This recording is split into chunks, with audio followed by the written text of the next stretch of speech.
What is up, everyone? Welcome back to the channel. Thank you for watching another video. It's been a while since I've uploaded. It's been probably a month, maybe a little more than a month. And to be honest, it's just wintertime. There's not much to install. But today I actually got something in the mail that I'm going to be installing on my Audi S3. And that is a carbon fiber steering wheel. I'm about to show you guys. Okay guys, so here is the wheel. I opted, obviously, like I said before, carbon fiber steering wheel, 12 o'clock red stripe with red stitching with the S logo. I think it looks really nice. It is a lot more aggressive than the stock wheel. I'm actually not going to have any carbon paddles because I haven't been able to find a style of carbon fiber paddle that I like. So just for the meantime, I'm going to be running the same ones as I have on my stock wheel, but I can't wait to throw this on. I'm going to go through the install process with you guys on what to do, and let's see how it looks at the end. I'm really excited. I think it's going to really tie the interior up really nicely on this car. So let's get right into it. Guys, I'm not going to show this step because I think it's kind of obvious, but we're going to be messing with the airbag. We got to remove the airbag. We got to do all of that stuff. So you need to disconnect your battery just to be on the safe side. So I'm just going to take the negative terminal off my battery just so that everything kills the power and there's no issues installing this, you know, honking the horn, God forbid something happens. So disconnect your battery before starting anything. Make sure all your doors are unlocked so you're able to do the install if you need to get in and out of the car with no problem. Okay guys, so I have you set up on the dash, and we're going to be working right here on this hole. We have to release the airbag so that we can get to the actual main nut that holds the steering wheel on to the actual column. So you're going to want to get a flathead and you're going to want to put it into the hole. This is like spring loaded. So when you get in there, you want to pry up and you'll see the airbag start to come in. And now I just released already the one side. It's not too difficult, but let me show you. So you'll see that the one side of the airbag is already out. Now we need to take the other side and do the same thing for this entire piece to come off. Okay guys, so now we're gonna do the other side as well. Same procedure. You're gonna go lift up and you wanna put your hand kind of under the other side so the other side doesn't clip back in. So I'm gonna hold my hand under and then we're gonna do the exact same procedure. And to be honest, this is probably the hardest part about this entire install, is actually doing this. So guys, now we have the airbag removed. You have to remove this connector off of the steering wheel itself, but now we have the airbag out. That's probably going to be the hardest part of the install. Now we got to remove the trim off the steering wheel and disconnect that and start getting the wires off to start transferring it over to the new wheel. Guys, I removed the harness off the airbag. I put it right here for a second just to show you guys how this basically works when you're trying to remove it. Is you're trying to get this spring to go down like so, and it's going to release it from this area right here on here, and then on this side as well. When you push this spring down like that, it opens it up so that it releases off of there. This is what clips on to the actual middle part. So when you push these in, that's when it's going to release. And if you could see mine right now, obviously you see that I missed a lot. There's some plastic missing here where the spring goes. I mean, it's not a big deal. This will clip in without any issues. But just to show you guys, that's basically what you're trying to do, is push the spring down to release it off of here to take it off of the wheel itself. All right, guys, I didn't show it because I wanted to use two hands to be able to do it. And I want to be very careful because I do not want to ruin it. But I removed the trim from the steering wheel already and remove the wiring that goes to the buttons and for the paddles and all that stuff. Because, guys, if you are not careful, you are going to ruin these clips that go around the trim, as you can see, like here. You don't want to ruin or crack or scratch this up. So I highly recommend you use some sort of trim tool. I use this to help pry it out very slowly off of the steering wheel. I suggest using two hands, to have one hand guiding the other one to pull it out. If not, you're going to ruin possibly the trim on your steering wheel. And to be honest, I think this is like $120 like piece just for this little trim, and it's not worth ruining, guys. So just be careful when removing it. And then once you get that off of the steering wheel, you want to just disconnect all these little connectors. All of this is going to be transferred over to the new wheel. I'm going to pull these out so you guys can see, and we're going to start getting now the entire steering wheel off to transfer to the new wheel, all this wire and all that stuff. Okay guys, I will show this because it's pretty simple and I can do it with one hand. We're just going to remove this main wire that runs to the wheel here. This is going to go onto the new wheel. We need to remove this wire out of its channel here. This gets connected to the actual airbag itself. Let me just pry this up a little bit with a flathead. It should, there you go. That'll pop right out. This is going to go onto the new wheel as well. Now we need to disconnect the actual paddles right here. That's also going to be going onto my new wheel. Okay guys, so now we got to remove these two screws right here. They're both T20s, so you want to just remove these two torque screws. Very simple. It's just to the left and it'll come right out, and they should not be too tight, and you should be able to remove them pretty easily off of your stock wheel. So we're gonna have one,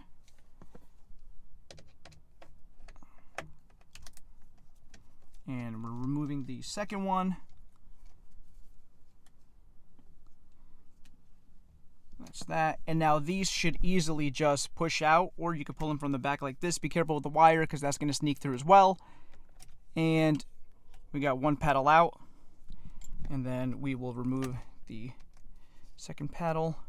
It should come right out. There's a little, got to be careful, there's a little channel right there that it comes right out. And now the steering wheel is pretty much ready to completely come off. Everything is off the wheel now. So now we're going to remove it, and I'm going to show you how to do that, because there is a special tool that you're going to need that maybe some people aren't going to have. But if you work on European cars and you have European cars, you're going to encounter these one way or another. So I will link this tool in the description below. Okay guys, this is a triple square screw that holds the steering wheel into place. You are going to need a triple square socket. It's going to be an M12 size triple square that fits into here. As you can see, let me pull this out. It kind of looks like a Torx with like double the sides, if that makes sense. But this is a triple square socket. This is from a company called Lexavon. I will link the kit that I have down below in the description box. It really is not that expensive. And if you're working on Volkswagen, Audi, BMWs, all of these European cars, most of them somewhere when you're working on them, you're going to encounter some sort of triple square. So this shouldn't be on too tight.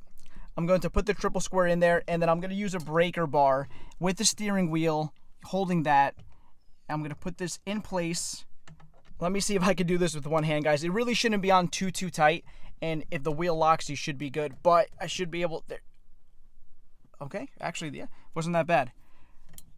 I believe I did loosen that. Now I should be able to do the rest by hand. Now, what I do recommend you guys do is when you go to take this out, leave the screw in a little bit and try to play with the wheel, because it might be stuck onto the actual unit here, and you don't want to like pull with force and then hit yourself in the face. So let me try and do that. Okay guys, so as you can see, I have the wheel, I have the screw in a little bit. I'm gonna start. This might be a little stuck. You might gotta, there we go.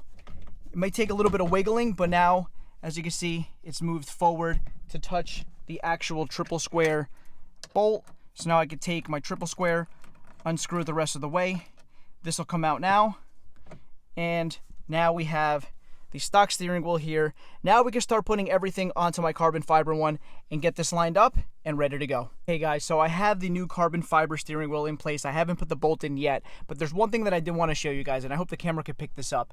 But there are some little lines on the steering wheel and the actual hub that this goes onto, and you want those lines to line up. Right now I do have it lined up.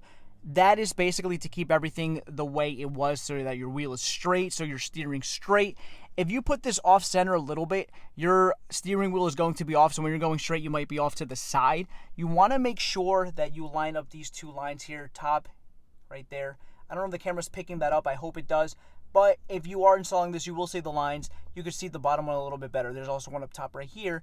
And you want that to line up and down to get it as close as possible, so that when you're driving, everything is nice and straight. So now we're going to be putting everything back together. Okay guys, so right now I basically put everything back together wire-wise with the paddles and everything like that. So I ran the wire. This one's going to go to the buttons to basically control all of your infotainment stuff with the buttons that you have on your steering wheel. I put the paddles back in place with the screws back, all nice and tight. Steering wheel is nice and tight. I put the control back for the airbag right here. This connects to the airbag for the horn and all that stuff, so that this activates. This is in its slot right here. Last thing I'm going to do is put the trim on, and then before I put the airbag back in and click it back in, I'm going to take it out for a drive, make sure everything works, make sure all the infotainment works, and then I'll put the airbag in. And the reason I'm going to be doing it that way, guys, it's because since the airbag is such a pain to get out most of the time, I rather make sure that everything is lined up, that the car drives nice and straight, that my pedals work when I click each side, and all of that, which is the reason why I'm going to be doing it that way. Now, obviously you're going to get an airbag light if you do it that way, but if you have OBD11 or VCDS, or even if you disconnect your battery for 15-20 minutes, it should clear that fault.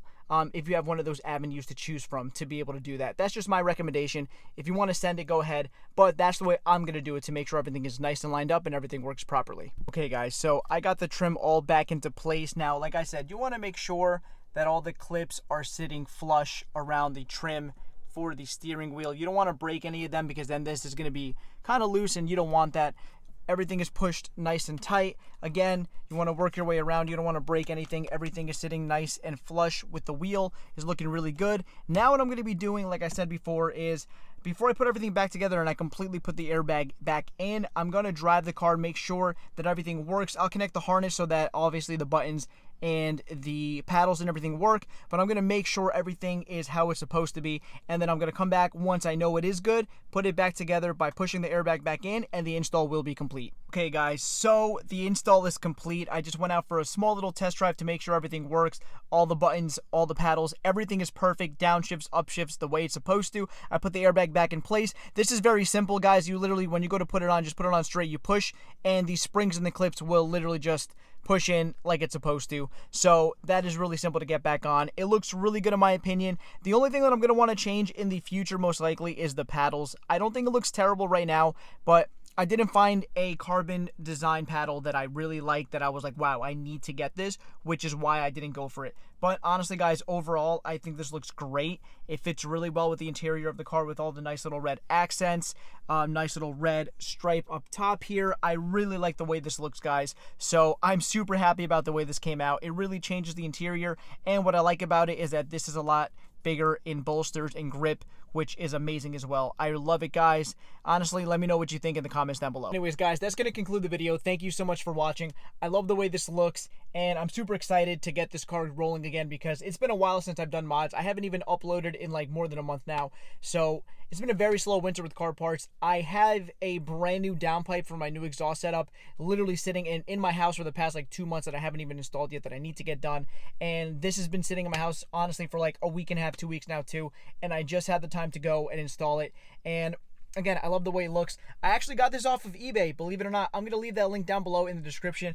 For the price that I paid and the quality, honestly, I think it's worth it. It came out pretty good, and like I said, I'll put the item in the description, so you guys, if you want to order it from these people, you can. They do a lot of different custom things, different stitching, different colors, different everything. Just give them an example of what you want, and they could probably make it for you. They worked with me to get this the way I wanted to, and I'm super appreciative of that, guys. But hopefully you liked the video. Hopefully you like the way the steering wheel looks. I love it. Please like, comment, and subscribe. It lets YouTube know that I'm doing a good job. I'll see you guys in the next video. Have a good day.